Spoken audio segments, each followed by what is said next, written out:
Thank you for the introduction. Thanks for the invitation to speak here. So, yeah, like it was said, the talk is called the defect of a cubic threefold. And this is a joint work with Lisa Marquand.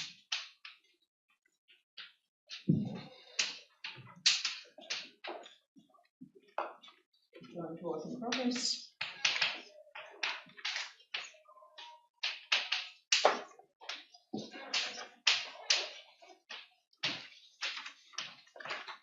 Okay, so the title doesn't have anything about irreducible holomorphic symplectic manifolds, and maybe the topic is interesting on its own without like referring to Hyperkählers, but since maybe I'll try to start with the motivation relating this topic to Hyperkähler manifolds. So this is related to a construction due to Laza, Saccà and Voisin. So maybe I'll briefly introduce the construction. I think Stevel will talk about the same construction on Friday, so maybe he'll tell you more about this. So what is the construction? So we start with the X cubic fourfold.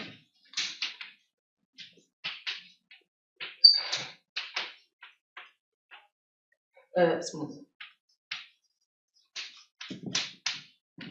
And we consider all the hyperplane sections of this cubic fourfold. So we get a fibration, and also how far in the bottom can you write? Can people still see to right here? No. I can not. Here. Okay, maybe I'll just, because I'm not too tall, so I don't want to put you too far up. So, okay. So we get fibration over P5. Okay, so how do I denote this space? Yeah, let me call it Z. But okay, so I don't want to write too many details. So again, I'll just say in words that the fibers of this, the fiber over each element. So let me think about this P5 dual. So an element of P5 dual is a hyperplane in P5, in which the cubic fourfold also has Y, because I will be calling my cubic fourfold X.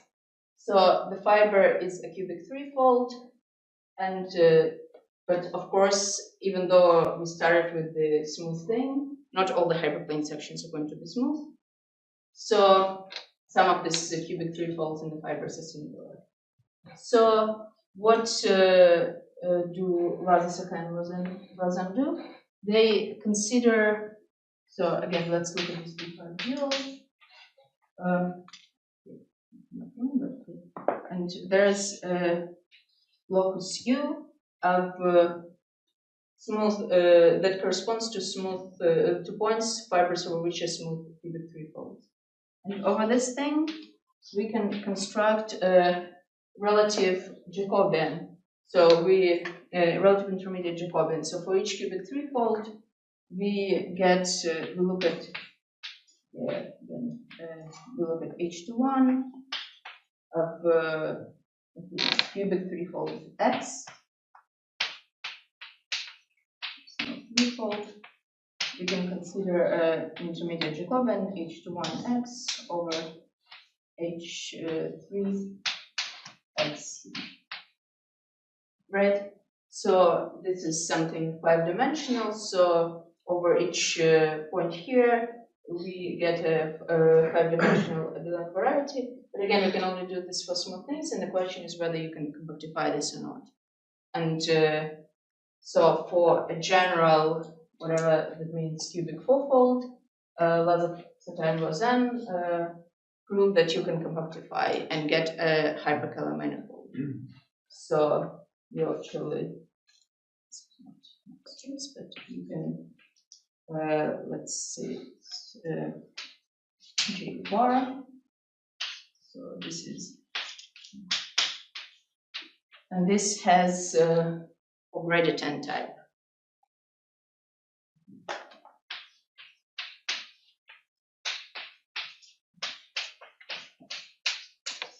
And so they prove that it has a holomorphic symplectic form. I think the fact that this thing has a holomorphic symplectic form is due to the Nagy and Markman.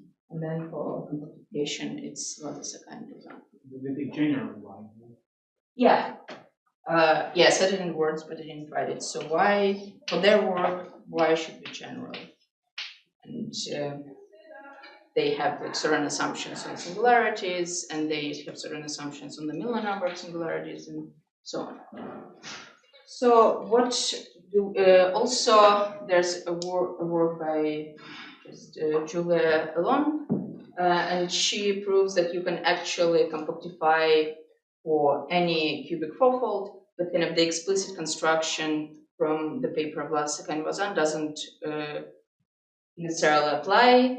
We know that there is a compactification and it is a Hyperkähler, but we don't know like how to construct it explicitly. When you say 80, Yeah, of course, yeah. Thank you.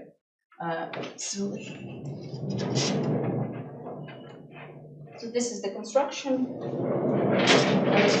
Kind of. And what do we do? So one thing that follows from our results about cubic threefolds is that we can actually understand exactly when the construction works. So let's say.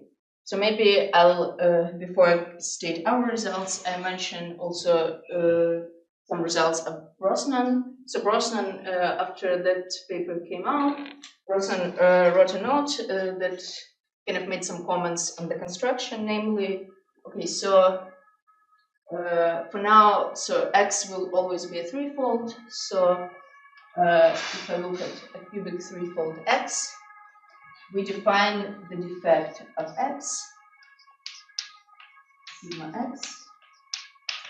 This is just sort of measures the failure of Poincare duality. So I mean, of course, if X is smooth, I mean, it's 0. If X is mildly singular, it is 0. But if X is very singular, somehow this is not going to be 0. So we don't expect Poincare duality to hold for singular things. So, and what does Brosnan say? Brosnan says the following: is that okay? The setup is always as before. So we take Y. We try to do the Saccà Voisin construction.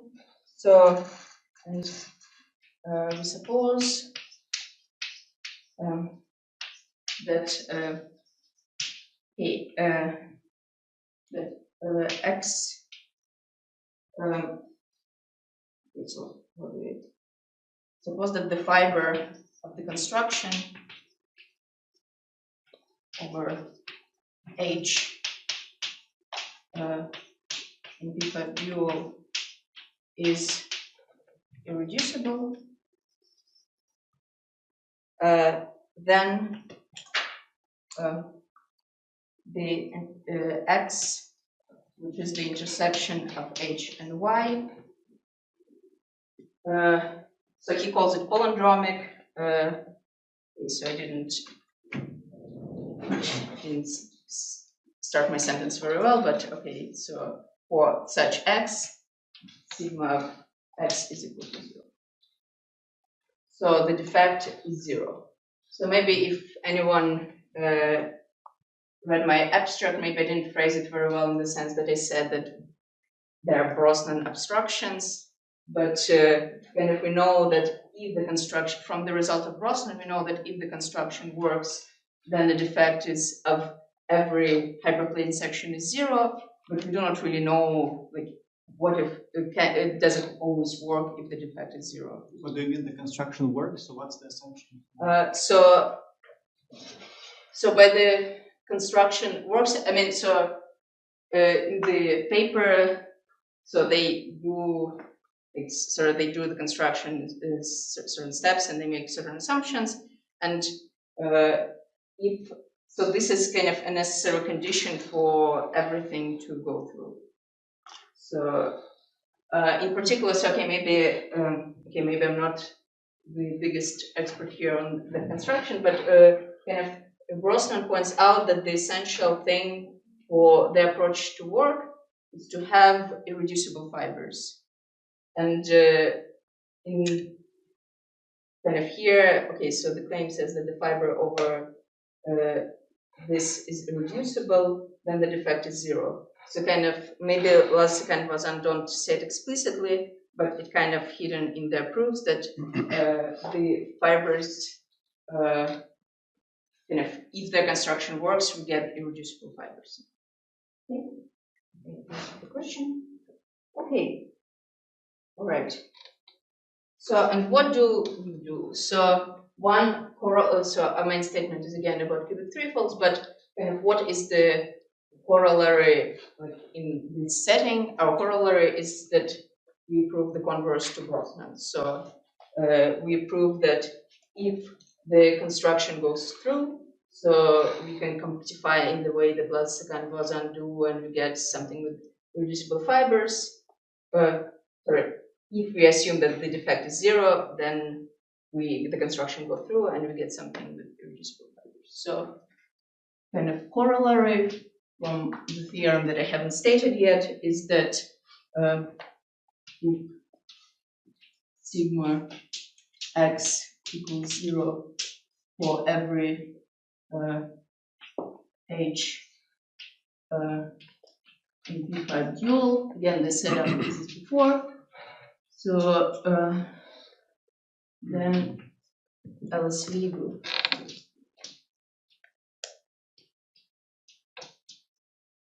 This sort of explains how general Y could be, right? Yeah. So they make many more assumptions than needed. So and kind of guess in the context of LSV, the result is like we know exactly what general for which ones exactly it works in proof ones. Okay. So now we'll continue with the cubic threefold part. So okay, and maybe again kind of a better kind of to sum it up with the LSV, and this does not follow from this directly yet.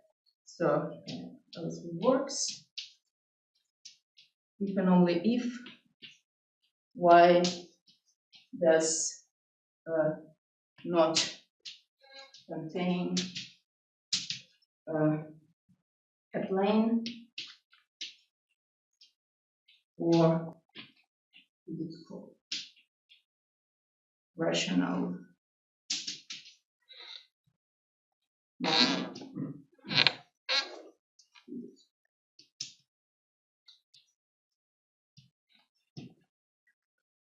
So which is maybe for somehow it looks nicer than the statement of defect because you don't need to define the defect. Okay. All right. So now what do we prove about it? Any questions so far?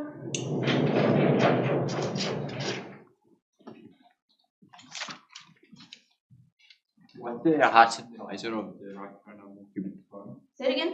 The hardset divisor, the CD. Yeah, we'll have to look it up. I mean, there's a paper of Husset that like says a lot about rational cubic scrolls, and there is a name for that, but I don't remember right now. But also, his cubic scrolls are a bit mysterious to me. Cubic scroll is, I believe, C20, C12. Yeah, that sounds correct, but it can be also any other number. So, okay. So theorem. So this is.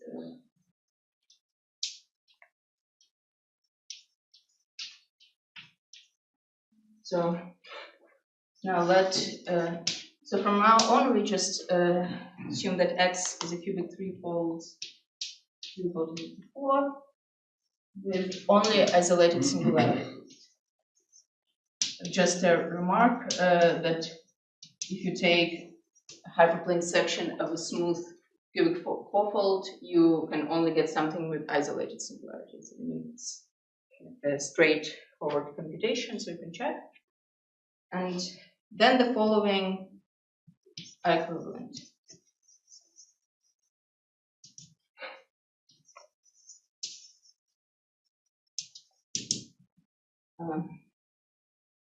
First, sigma of x positive, so the defect is non-zero. Second, x contains the plane or cubic scroll.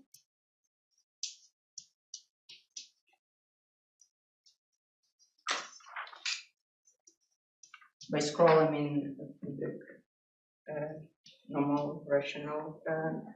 And the third one is about something that I haven't defined yet, but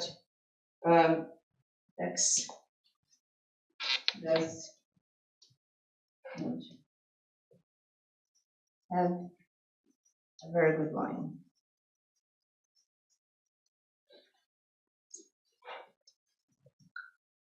Okay. And again, I haven't said what a very good line is, so don't worry. Okay.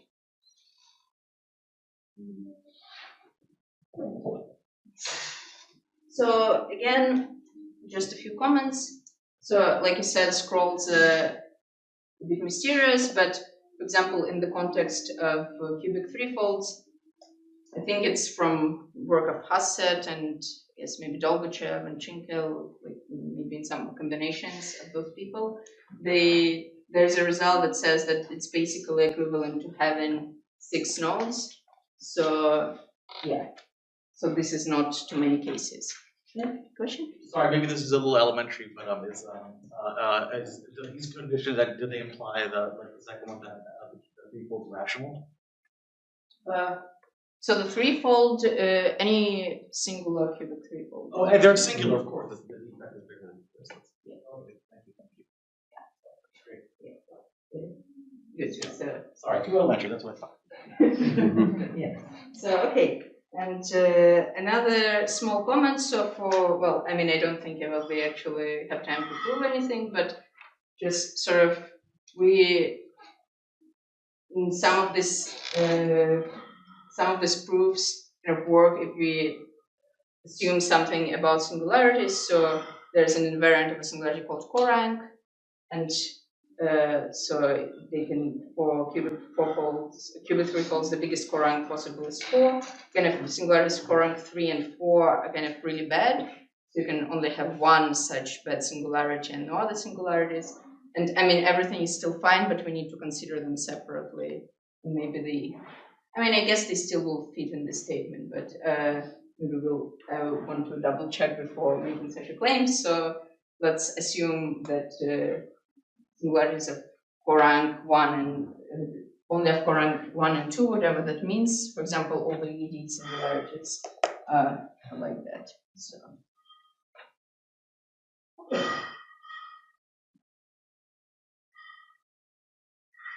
All right. So and now let's say I said this. So now in particular, okay, maybe I want to say it in order. So okay, so what are good lines? So there's something about very good lines. So first of all, what are good lines? So again, we have x cubic threefold with only the isolated singularity, and we have a line in this cubic threefold. So L is good for every L prime in X meeting L.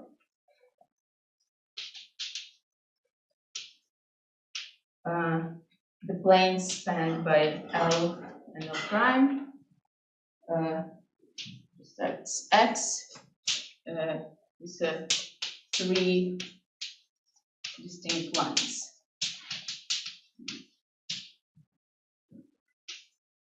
So kind of, if a plane intersects X in line L and another line L prime, that kind of have multiple lines. They're always going to be the third So, and there's a certain geometric construction that we can do. I think it's classical and also it's used in LSV paper a lot. We can consider the following map. We can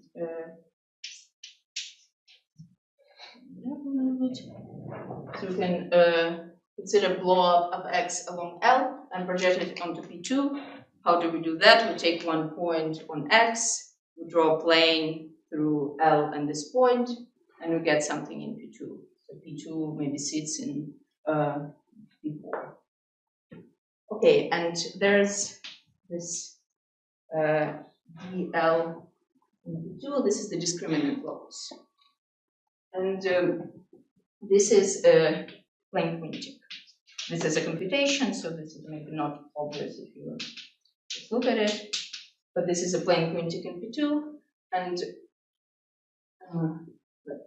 and this is the locus of curves over which you. So if you think for a second, this is a quadric bundle. Some of these quadrics are two lines, and this corresponds to DL. Okay, and kind of why do we need to do this? Maybe, and since I'm not going to prove anything, this may look a bit random, but this is kind of this theory of good lines is heavily used in LSV. So, kind of in our statement, kind of this is maybe not really related to LSV, so this just can be done without using this construction. But kind of this third equivalence is very important because that's how we relate the defect with results of LSV. So, and there's another important thing. There's this DL tilde, which sits in Fx, and this kind of so DL is the discriminant locus. So over DL there are always two lines. So L is a good line, right? So by definition, if there's another line in the fiber, we have three distinct lines. So kind of a fiber kind of over one point here is these two other lines. So this is 2 to 1. And if a line is good, you see that this is et al. Because by definition. But what is a very good line now? So I just defined good line. A very good line tells us something about this DL tilde. Basically, we want it to be reducible. So if DL tilde is irreducible, L is very good. Okay, and again rephrasing the LSV statement. So if you look into their proofs, actually the one thing that they need is that they want every hyperplane section to contain the cubic fourfold to contain a very good line. So and then somehow they replace. So the already raised that, but there was remember there was intermediate Jacobian in the construction. But they replace it with relative prims. So, and if we find, roughly speaking, we find a very good line in each hyperplane section, and we're considering, we call it C, but I was calling it D, so considering prim this.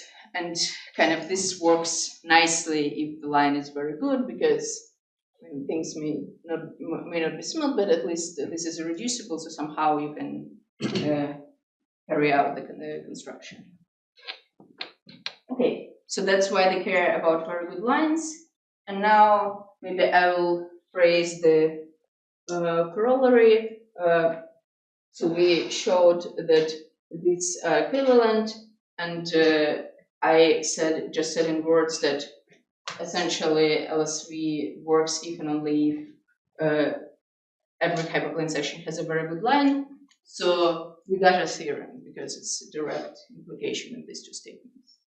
Okay, very good.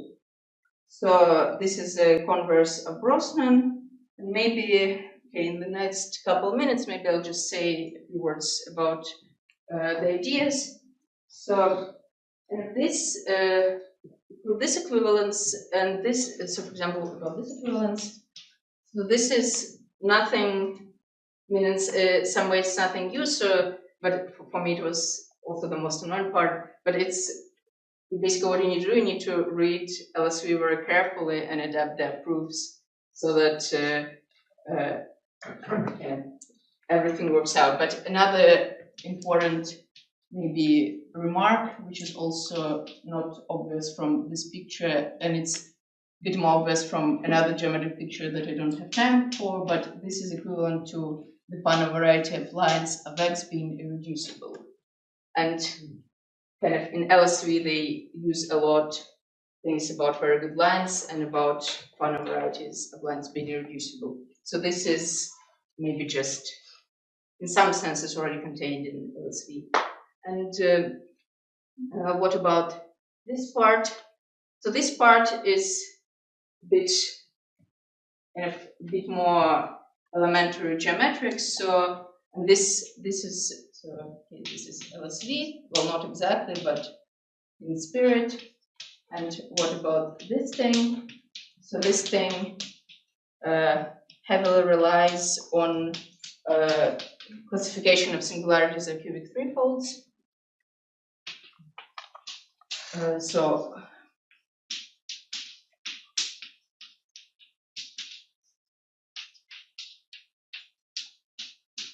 So we have a classification, and using this classification, we can kind of figure out for which.